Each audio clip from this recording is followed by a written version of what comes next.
کا نمبر لکھ لیں، سورہ مریم کی دوسری آیت بی بی نے فرمائی، اور اس کی آیت کا نمبر 5، 19ویں سورہ اور آیت کا نمبر 5، انی خفت الموالیہ من ورائی وکانت امراتی عاقرا فہب لی من لدنک ولی۔ آج تیسری دلیل سناتا ہوں۔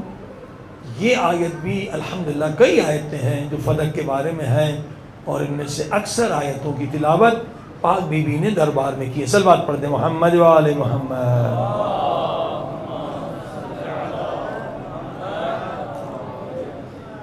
آیت کا نمبر نوٹ کر لیں، اتنا مشکل نہیں ہے۔ سورہ بنی اسرائیل، سورہ بنی اسرائیل کا نمبر 17 ہے، 17ویں سورہ ہے، اور آیت کا نمبر 26 ہے۔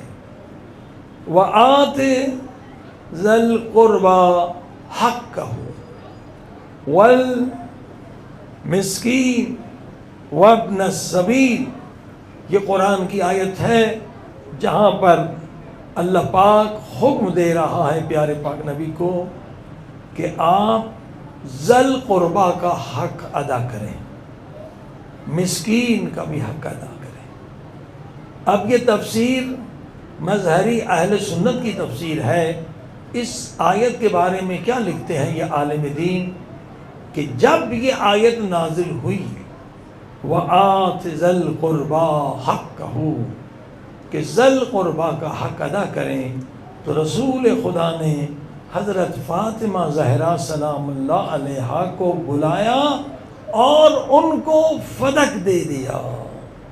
یہ اہل سنت کہہ رہے ہیں کہ جب یہ آیت نازل ہوئی، اللہ حکم دے رہا ہے کہ ذل قربا کا حق دے دیں، جب یہ آیت نازل ہوئی تو نبی پاک نے بیوی کو بلایا اور انہیں فدق عطا کیا۔ ایک حوالہ نہیں ہے، جتنے حوالے زیادہ دیں گے اتنا آپ کا موضوع مضبوط ہوگا اور سامنے والے کا عقیدہ کمزور ہوگا۔ دوسری تفسیر، تفسیر در منصور، جو بہت معروف تفسیر اہل سنت کی، اس نے بھی یہی لکھا کہ جب یہ آیت نازل ہوئی کہ آت ذل قربا کا حق دو، تو نبی پاک نے بی بی فاطمہ زہرا کو فدق دے دیا۔ یعنی اللہ کے حکم سے دیا ہے اور پیغمبر نے دیا ہے، اب کس کو حق پہنچتا ہے فدق چھیننے کا؟ صلوات پڑھیں محمد و آل محمد۔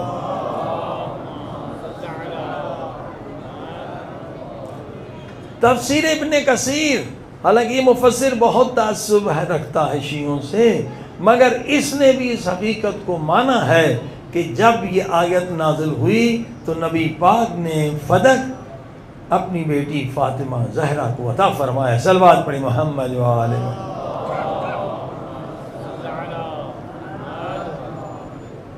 اسی طرح سے فتح قدیر، اگر یہ حوالہ زیادہ ڈھونڈنا چاہتے ہیں تو بے شمار حوالے آپ کو مل جائیں گے۔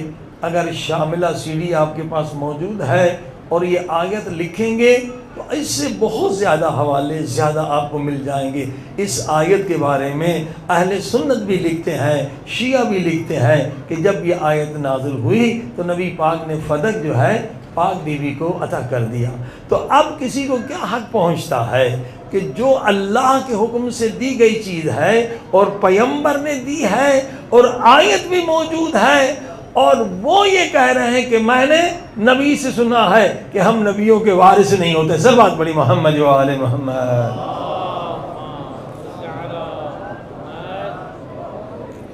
عزیزان گرامی، یہ اہل سنت کے علماء جانتے ہیں مگر اپنی عوام سے چھپاتے ہیں۔